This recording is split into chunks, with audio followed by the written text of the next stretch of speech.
Uh, yeah, so hi, welcome to the first iteration of this year's KIDA Winter Lecture Series.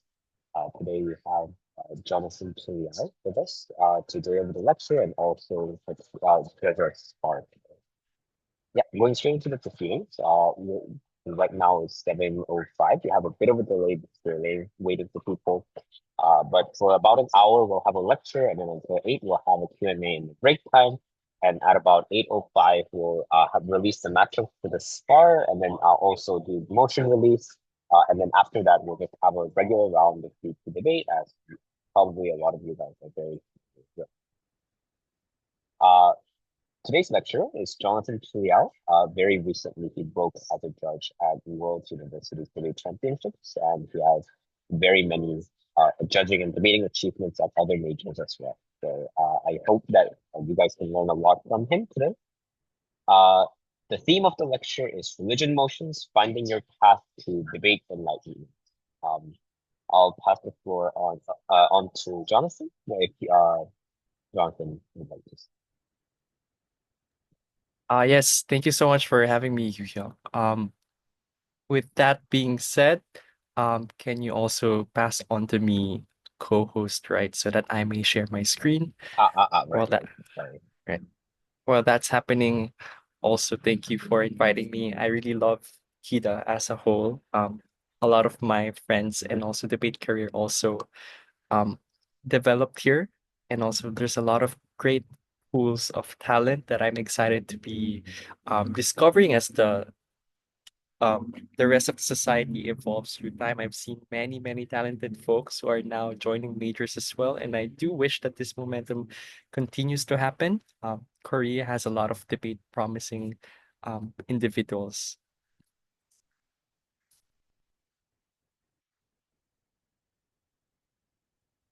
Hey, I should be able to share my screen now.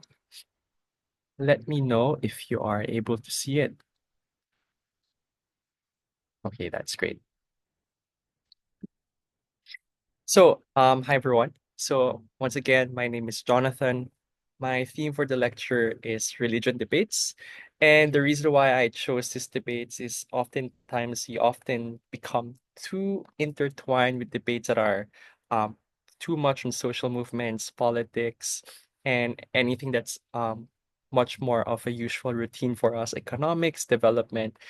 Some themes probably need a little bit more highlight. And I would think that religion debates is the perfect example for this one, especially that it also expands how we are able to analyze individuals who come from different backgrounds, diverse cultures, and understand what meaning and purpose are essentially in life. So, debate in religion is very, very interesting. And hopefully, this is something that's very valuable information passed on to you. I have a couple of things for this lecture. It's going to be four parts. The first thing being the purpose or the role of religion. The second is the common religions around the world. Third is how the religions thrive. And lastly would be the issues on religion debates.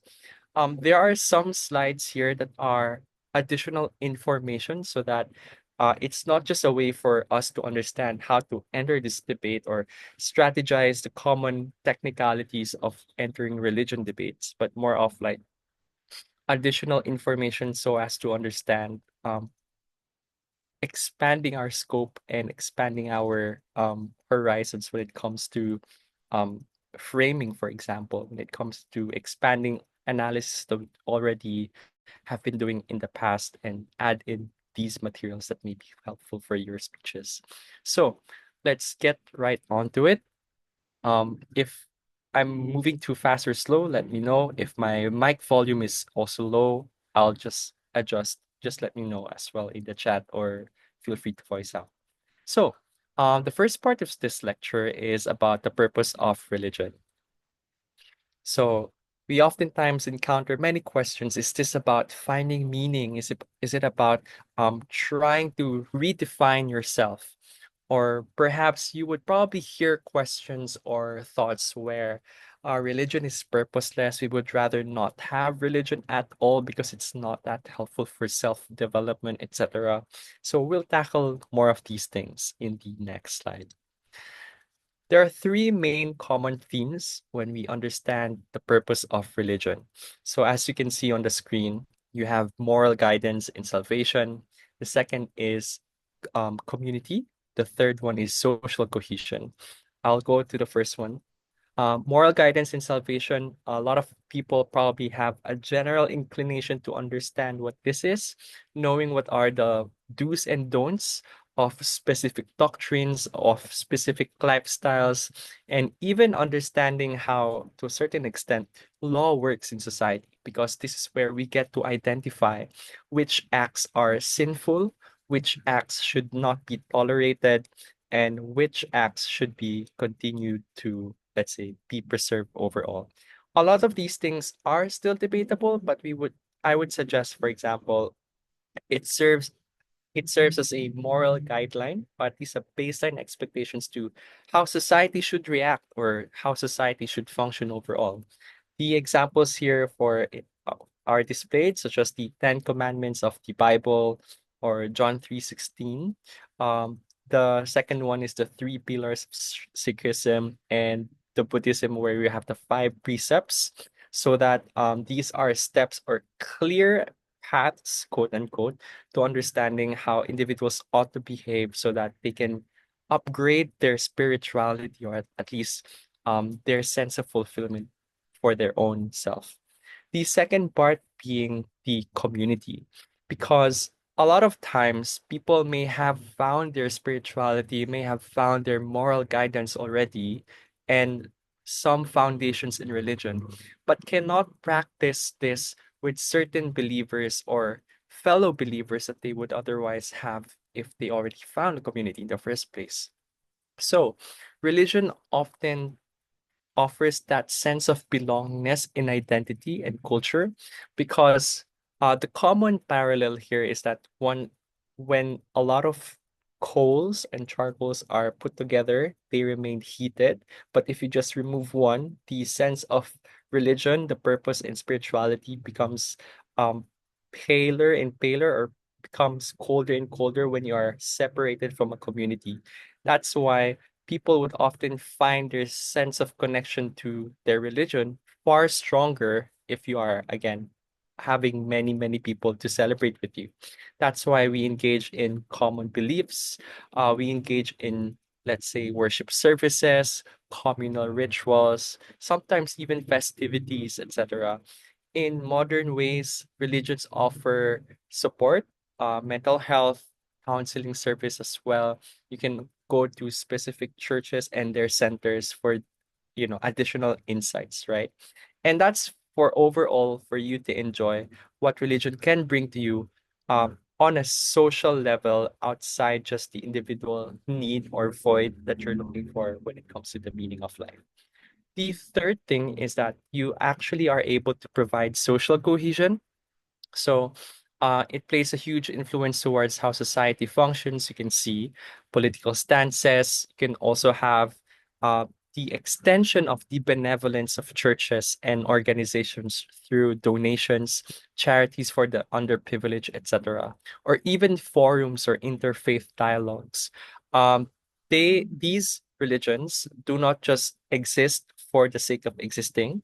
As part of some of their mandates or some of their doctrines, you must give back to society or do good to your neighbors, so that you will also be, quote unquote, blessed throughout your society, throughout your generations. And this is going to be a very harmonious way for us to enjoy not just religion, but also other people who feel much closer now to their own spiritual beliefs, or at least engaging for those communities who haven't yet believed in a specific ideology, etc. So, yes, there are three main purposes. Probably there are a lot more, but these are the common themes: moral guidance, salvation, community, and social cohesion.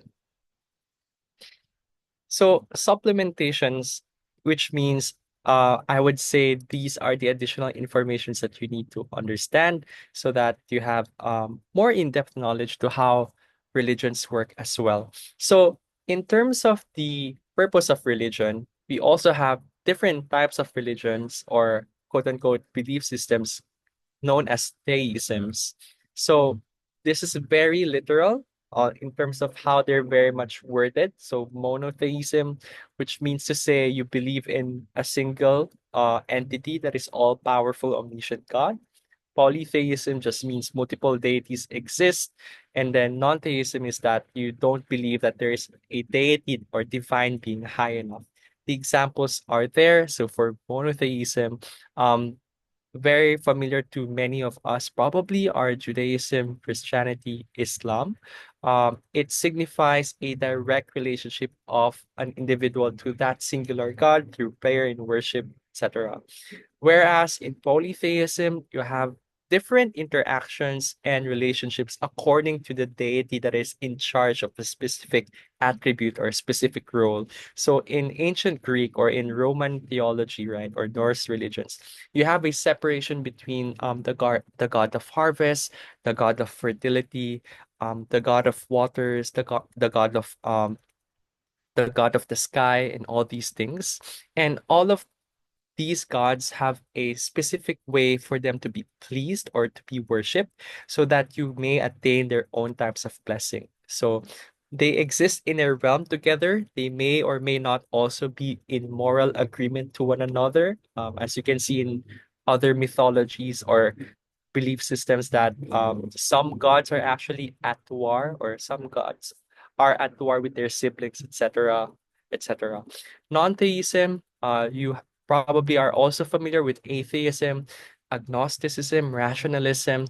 So these are interpersonal relationships guided by principles, mostly on how you are able to conceptualize your own world, which prioritize the ideas of empathy, fairness, and cooperation.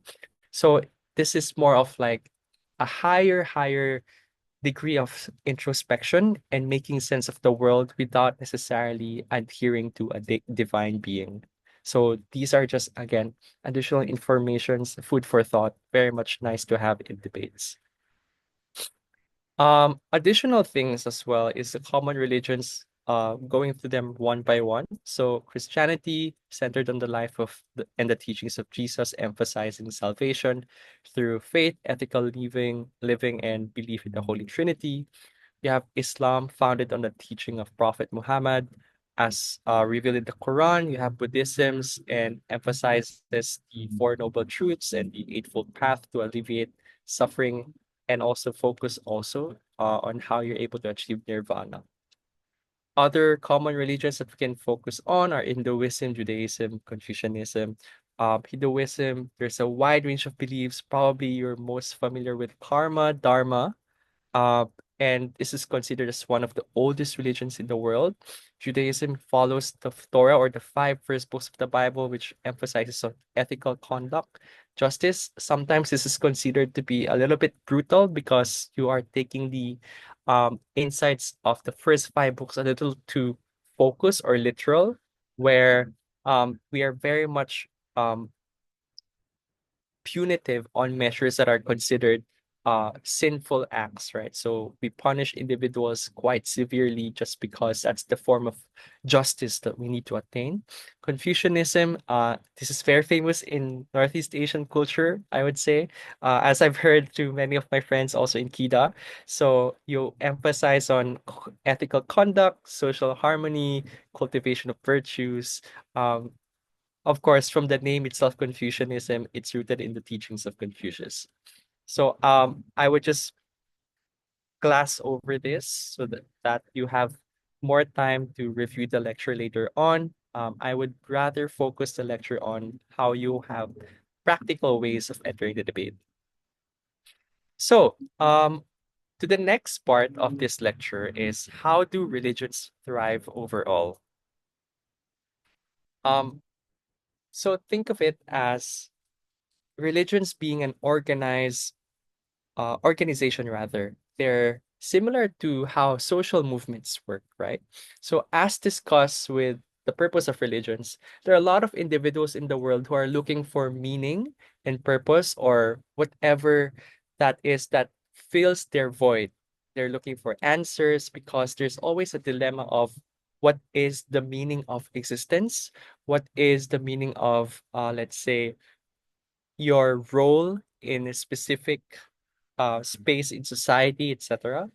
Uh, but secondly, the premise is that these religions would often act as if they are the places where you could find solace to begin with, where you could find some guidance to those questions, even if that void is not yet 100% fulfilled or filled rather.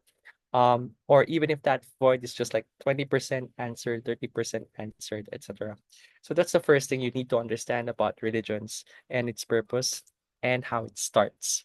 The second thing is evangelism. So these are a couple of excerpts from famous verses uh in Islam and Christianity, but religions would always try to expand their way to reach out to as many followers or to reach out to as many lost souls as they can be. So there are multiple ways that they do this. So for example, you have proselytization. For example, they invite you to camps, they invite you to forums or seminars, workshops even, or sometimes they do a certain extent of evangelism through charity works, through donations or scholarships in churches, so that you also get to understand that they're doing this for an advocacy or for a cause. So again, think of religions as if they're also social movements, but on a more philosophical extent, right?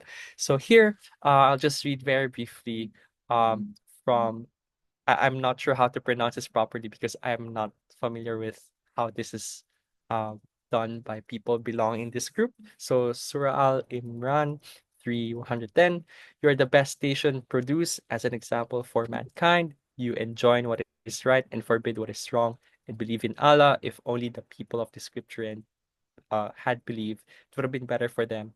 Among them are believers, but most of them are defiantly disobedient. So uh, and also in Christianity, therefore go and make disciples of all nations, baptizing them in the name of the Father and the Son and of the Holy Spirit, teaching them to obey everything I have commanded you, and surely I am with you to the very end of the age.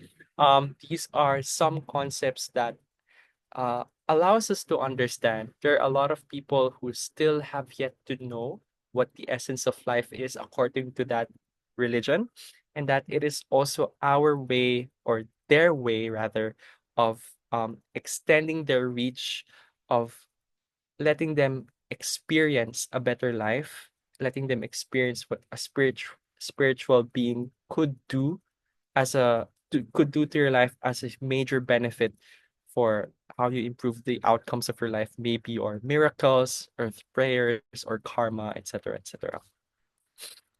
The last thing here is, as I mentioned, there is an ability for them to build networks and create communities. As I have told you, they're social movements, right? And religions are basically, think of people, just diverse sets of people grouped together. So there are politicians, there are scholars, there are university students, there are also individuals probably working in um business sectors, right? So they have the ability to influence these spheres or groups of people, and then making sure that people who are in that specific niche also find their spirituality and then invite them to maybe a specific religious event or a specific church event. So that's one thing. So you can have political connections, you can have community outreach events. Um, Something that is somewhat a little bit more universal is experiencing festivities together, such as Christmas, Ramadan, Mahashivaratri. So these are internationally recognized as well. And what's also interesting about religion is that it influences our culture, despite you not belonging to that specific religious entity or religious group. You are also somewhat influenced to understand where they are coming from, what are their ideologies, what are their values and concepts, and if somewhat that speaks to you as a person, then it probably um allows you to gravitate to enter into those spheres, etc. And then there would be a social movement member of that religious group entertaining you should you have additional questions. Fourthly, you have those educations via scholarships, donations, etc., etc. And the TLDR of this specific way of how religions thrive is that leaders, members of that community will continue to pass on to the generations who seek them and make this as a cyclical process or cyclical way for you to, keep engaging newer and newer generations or different nations as well, so as to make the congregation a lot bigger or make sure that the congregation does not die, right? So there's a huge incentive for them to do this because otherwise, they feel like their mandate is gone, their mandate is not fulfilled, and that's also tied to their identity being part of that specific religious group. So that's how essentially religious groups thrive. And obviously, there are additional ways to prove this in much more detail, but these are your entry points for you to understand how you get into these types of proving inside debates. So, this is where the meatier discussion would be how you would enter or understand the different issues of religions in debates. So I actually segmented this into two or three parts, if I'm not mistaken. So the first thing is much more on the individualistic sense or on the individual and organizational sense. First issue being there's always a question on an individual's search for purpose and fulfillment. So a lot of individuals probably are quote unquote, just for the sake of this specific context, are lost souls or people who are confused, who do not know yet their specific role and specific niche in society. And it's always a human desire to find where you are, where you will be 5 to 10 years, or what you will be uh, as a way for you to pass on a greater sense of self to other people. So examples here include like you are finding path to happiness that best aligns to the actor's values. So in debates, it's common for people to understand or at least to talk about where do I find first of all peace? Where do I find a religion or a belief system that actually makes sense and that makes sure that probably I don't cause more harm that I already did in the past, or maybe people are just repentant in nature, finding ways for them um to be forgiven, to make sure that they're still accepted despite some level of criminality, some level of abhorrence that they have done to their own neighbors, etc., etc. So the analysis here is just quite simple, right? That humans are one, have a huge desire for greatness, but number two, if that's not the case, humans also find themselves insecure about many, many things and anxious for the uncertain or for the unknown. And then number three, if they have done faults to society overall, then that's the point in which they would seek reacceptance to society. So that's that. The second part here is that you're probably looking for certainties or evidences of their faith being moral. Sometimes you are a believer already or of a specific ideology or a specific belief system, but it challenges you to think otherwise whether or not this is the correct one for you. Because again, man is, I would say, people or individuals are complex beings.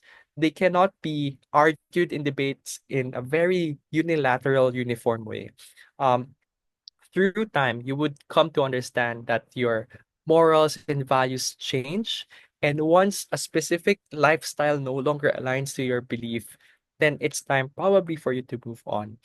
That's why even in churches today or in Christianity, there are multiple denominations of what it means to be a Christian. So sometimes for you to be properly practicing your Christianity, you feel like your Christianity is well maximized or at least well realized.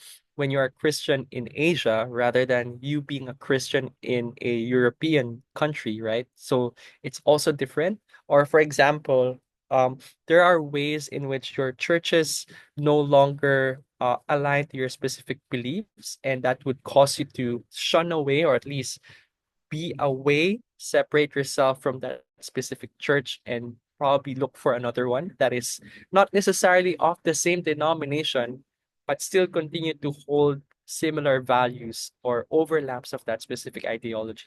So there are sometimes people who other shift to other religions, actually.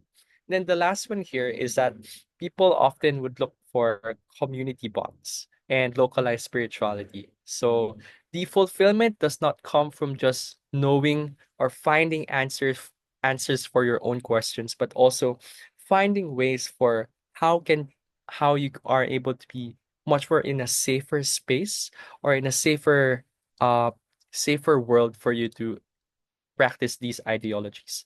So maybe you probably heard of people joining small groups, discipleship groups, or people who would attend prayer meetings, even in other institutionalized buildings or big buildings rather. There are prayer rooms, access rooms for uh, specific faith practices overall so that they feel much more connected or at least know that there is a sense of belongingness that they can find should they be in a foreign place that they would uh should they be in a foreign place overall. So that's one big issue that you would actually see in the debate. And oftentimes people would try to mechanize what does it mean for you to find purpose? Does it mean that you have to live for your values day by day? Does it mean that you have to meet your pastor or your leader day by day or on a weekly basis, right? Is this systemic? Is this something that's instrumentalized enough for you to maximize whatever self-actualization that you can have for yourself, right? So this is one example of a common thing for a debate argument to be placed on. The second thing is how we create buy-ins for religious groups. So again, I told you earlier that religions are just basically social movements and they have to be sustaining themselves and maintaining their numbers. Otherwise, they would disappear, right? They have a mandate to keep continuing their belief systems. They have a incentive and a sense of urgency to keep doing this, even if it takes their lifetime, right? So one of the ways that people prove this, or at least are showing in this debate, is fulfillment of mandates. The second thing is that obviously you have to appeal to the masses in whatever forms that would be. And this becomes debatable at some point whether or not some religious groups would stay in traditional ways of teachings, or some religious groups would introduce progressive teachings and start a debate overall and making newer foundations of the teachings of the doctrines itself, right? The third thing is that the way that religious groups do buy-ins is they do it on a congregational manner, where there are higher tiers of organized activities like charity events or community services. So sometimes this is positive, sometimes this is negative, depending on the perspective of the actor you're debating in. People might be inclined to believe that at least some religious groups are bringing some services to society overall, despite them being imperfect, or this is also a way for them to be humble or be teachable, so that religious groups are also receptive towards public feedback should there be, let's say, more progressive values that needs to be more inculcated to how society works today. So um again, this is also one way for you to argue, or one way for you to understand issues on how religious groups create buy-ins, etc., etc. Again, similar to social movements. Third thing is similar thing. Religions need to maintain their followers. So they do this on a couple of ways: worship services, festivals, celebrations, media and literature.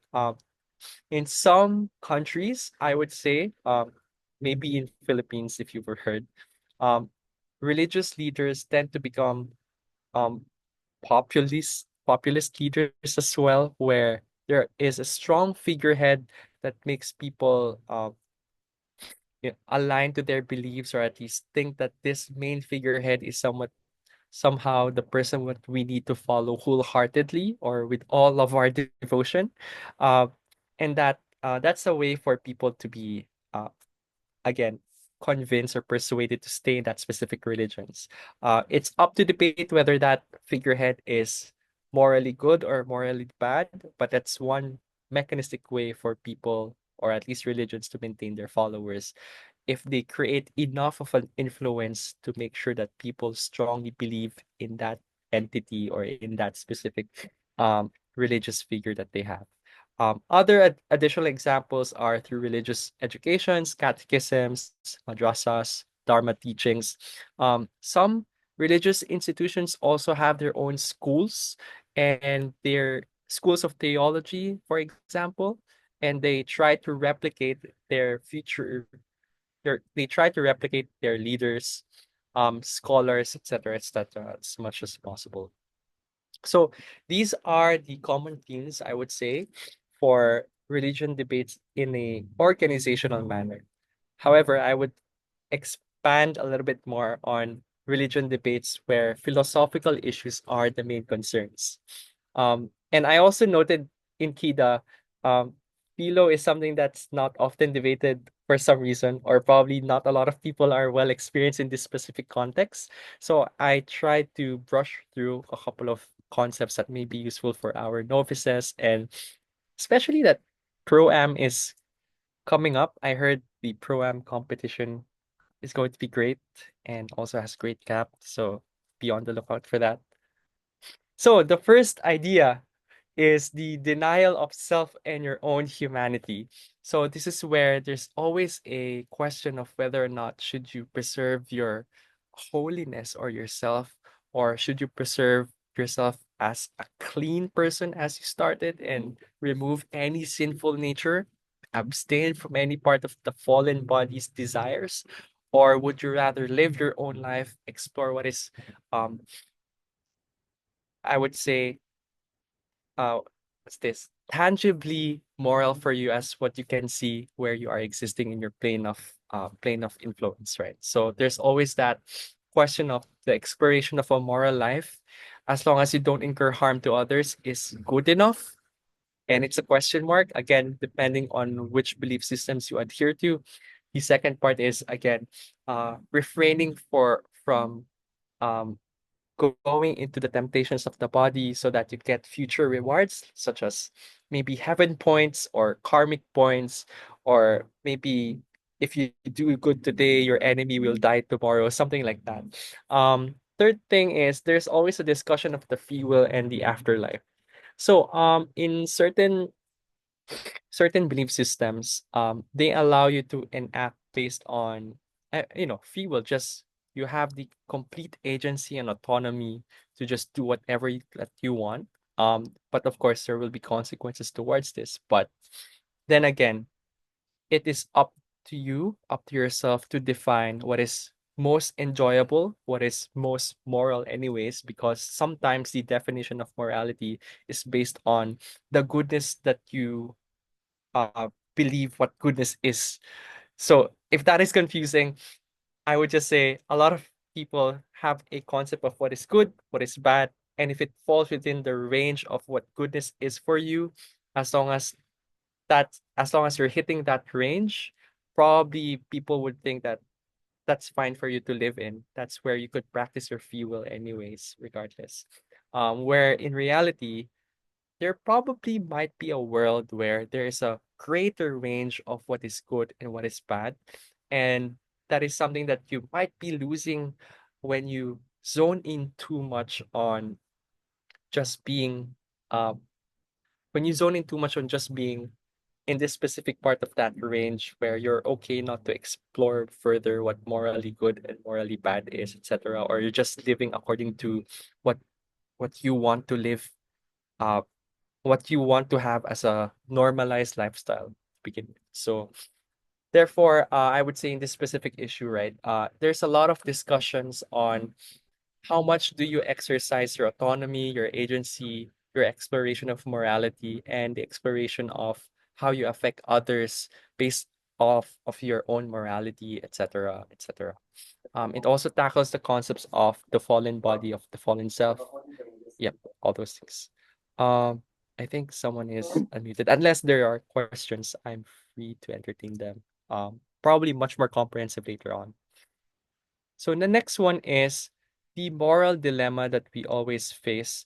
Why is suffering always present? And it's actually very common in debates where people would think that uh, it's probably pointless for us to do good, to do whatever the greatest maximum good there could be in my specific life because I can never fix the world anyways. There would be always good done to evil people. There would always be evil done to even the best of the best people in this world.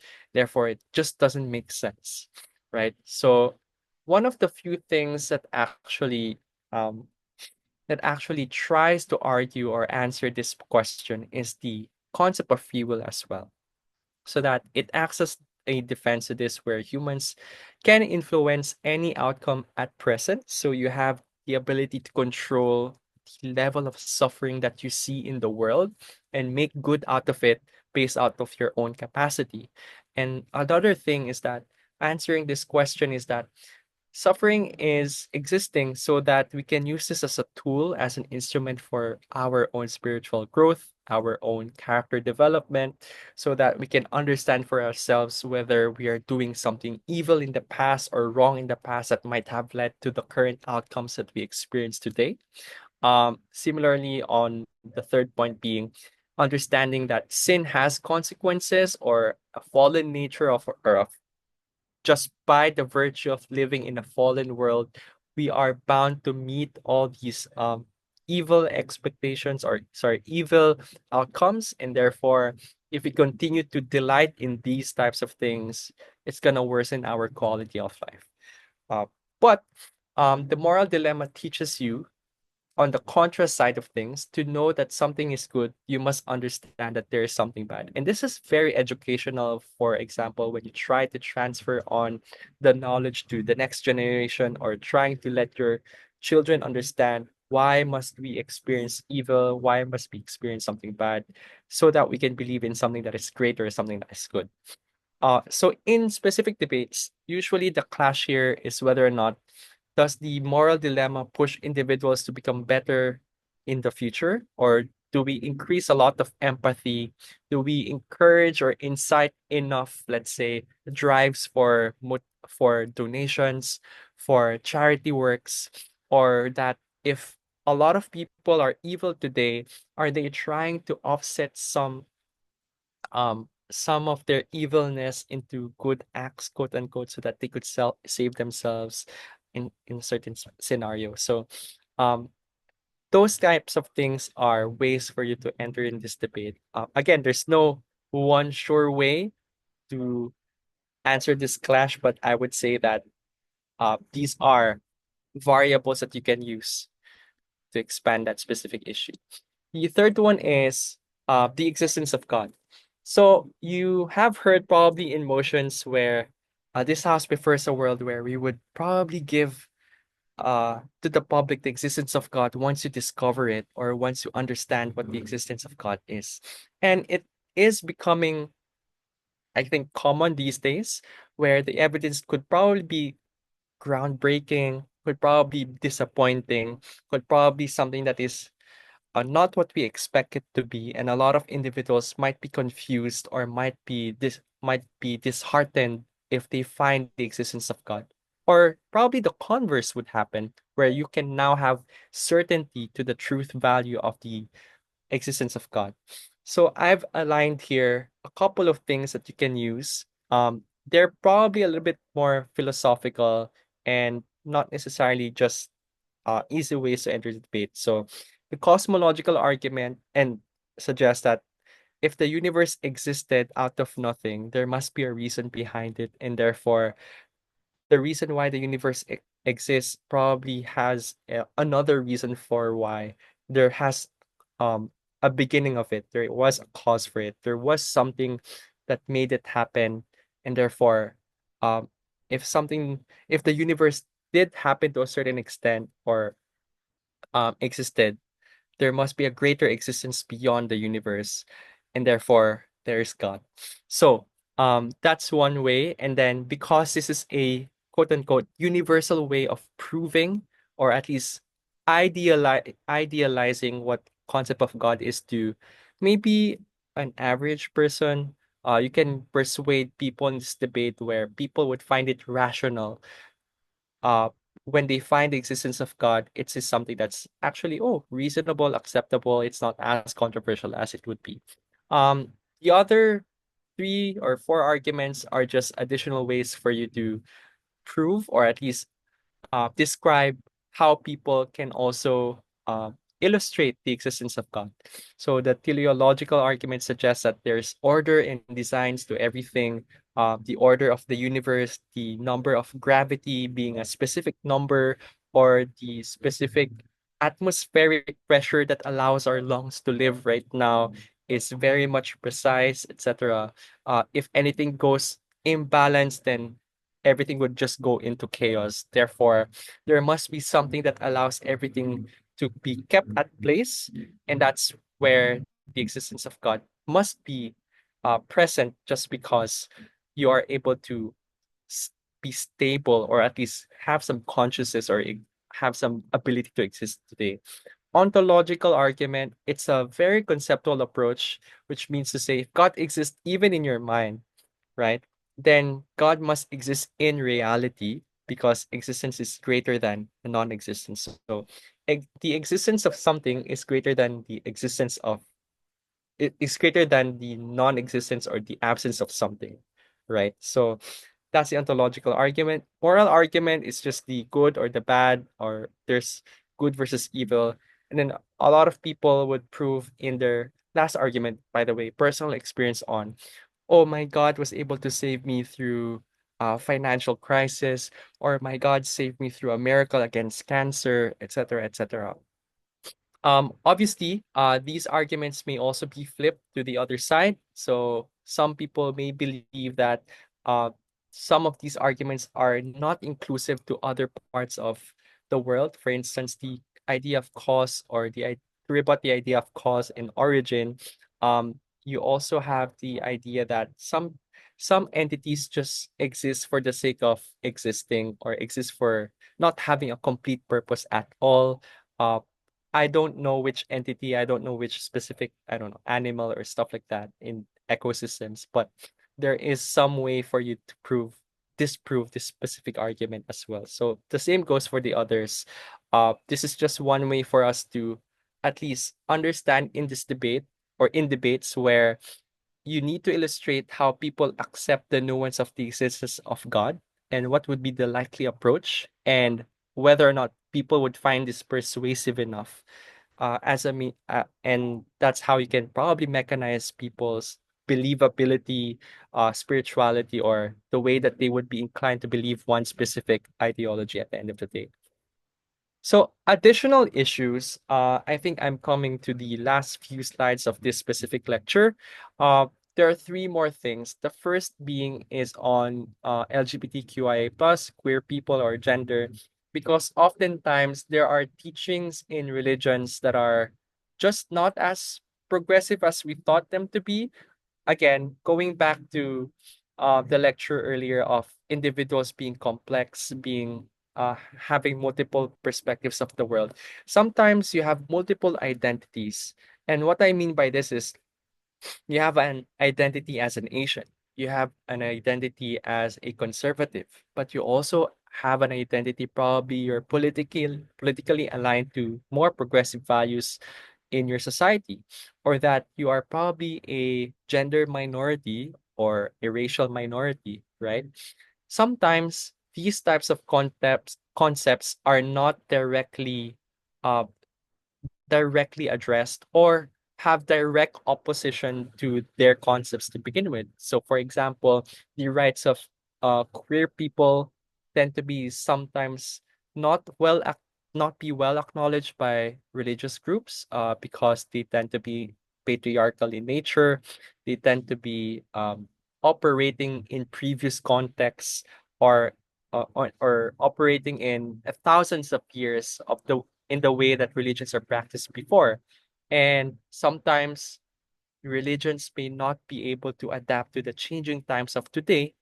And if they are able to, these religions are considered sometimes controversial from their original denomination, right? The second part being violence and conflict. So sometimes there are competitions, there are overbearing religions against one another. They're fighting. Um, Historically, if you go through the pilgrimages, or if you go through the context of how many individuals have died because of how they believe in ideology, trying to be careful with trigger warnings and stuff like that. Just being sensitive to the matter. Anyway, so there are some people who just practice this a little too extreme and are stereotyped to have certain behaviors against specific religions and racial groups as well. Sometimes it's just a conflict of ideology or conflict of belief systems where people think that uh, there's just too much proselytization that's happening, and it's uh, grabbing them by the necks, and people really don't like when you enforce one specific ideology too much to their faces and make them believe that this is the one true belief, when in reality nobody has the complete answers to all, and you may actually be wrong for enforcing that specific one true belief. Another thing is the mental health.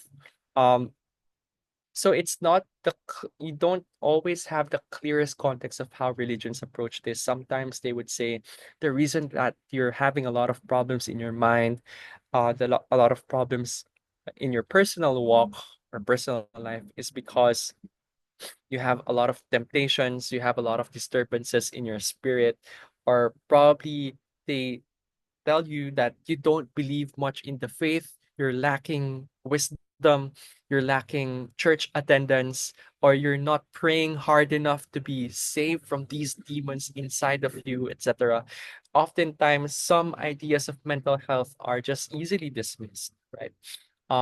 People would probably do whatever it takes to just be accepted in that community so that those types of stereotypes would disappear. But then again, the trauma, the enforcement of belief systems, and how you are socially engineered to behave in a certain way is something that never gets, I would say, addressed properly. So you would probably just succumb to authority, and you probably be fearful that if you don't follow your leader, if you don't follow your parents believing in this religious belief, uh they would disown you. They would probably uh remove certain privileges in your life, etc., etc. Mostly happening in conservative societies, or actually even in progressive societies, wherein people again sometimes would go too extreme and believe that this is the one true belief. You do this, all your problems will disappear, even if that's not the healthiest for you. So that's that on mental health. So in conclusion, in a lot of things that's happening in this debate, in debates, in religious debate, all that I can say is you should pray that you would do well. So that's that. Thank you, and I think that's the end of my lecture. Yeah, uh, if that's the end for what Jonathan has prepared, I'll open the floor briefly for some questions until about 8, and then we'll move on into Spar. Does anyone have any questions?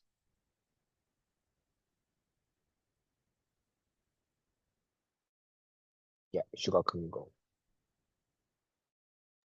I was just curious because, first of all, thank you for the lecture. And also, it is quite common that even within one religion, people have different opinion on different matters. And one thing can be like perceived differently among people from one religion, right? What happens in debate quite a lot is that people try to come up with examples from their personal religion or beliefs, but it's either a specific knowledge or it's simply not true. So what they're saying is like not necessarily really true within that religion. So I was curious, how would that be judged by a judge who is supposed to be like an reasonable voter? Like average person who's not, I'm assuming not supposed to have specific knowledge about that religion. So is it better to not come up with specific examples at all, or how is that resolved within the debate? So, if I'm getting your question correctly, right? So you're saying that a lot of people would provide examples based off their own religious beliefs, and it's hard to reconcile those in debates. And your question is it strategic to add those illustrations, even if it's uh even if the judge is quote unquote average reasonable person or we don't expect them to be? Okay. I got the thumbs up, so I guess that's the question. I would say you have to look also into the dynamics of this debate, right? It's not safe for you to just provide those examples just for the sake of illustration, but you have to go back to what the motion is asking you to prove in the first place. What is the burden?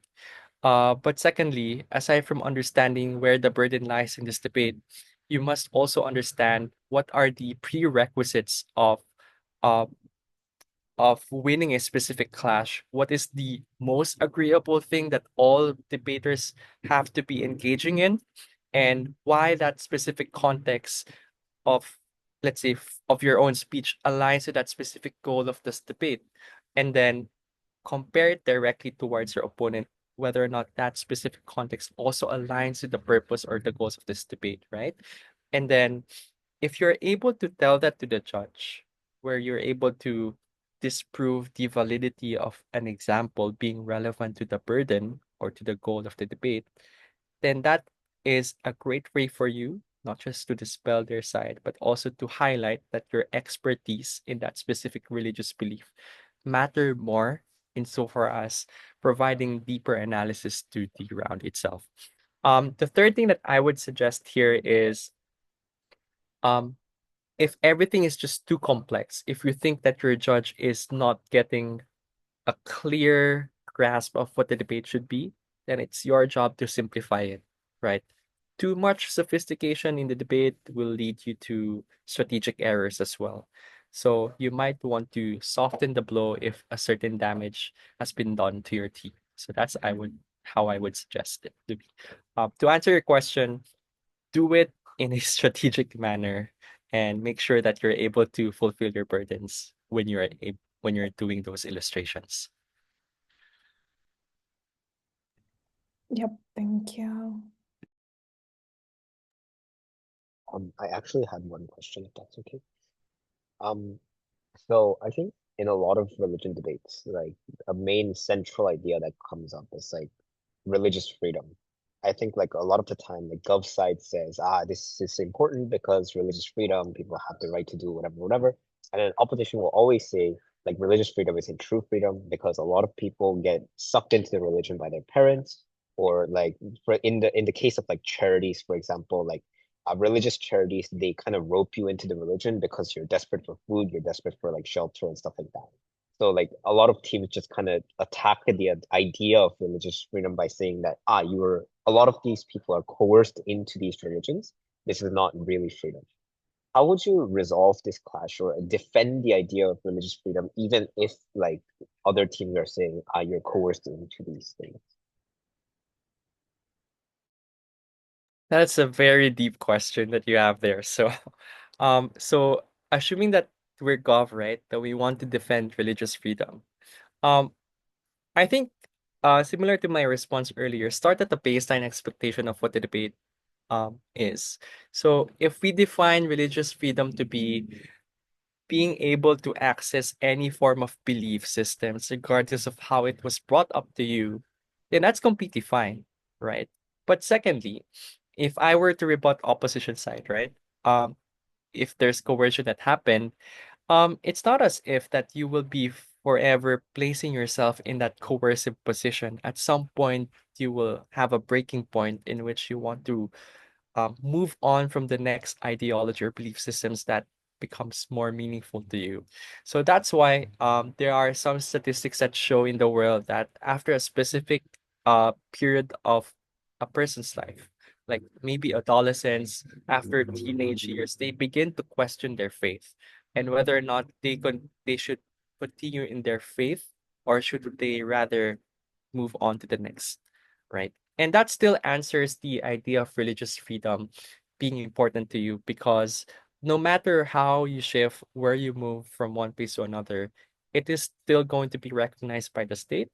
Or that, secondly, if worse comes to worse, that you're ridiculed or criticized from shifting from one faith to another, then that also is a sign of a social ill, that it is a necessary move, and where people have to actually rethink their decisions, etc., etc. I would say opposition's case is very much weak insofar as saying that, well, um, that specific argument happens in all types of contexts, because it's just birth lottery, right? You're born into less privileged families, you're born into less educated families, and you would want to at least have the desire to uplift yourself in any type of scenario. So that's how I would like spin that specific clash to your favor. Okay, thank you. Are there any further questions?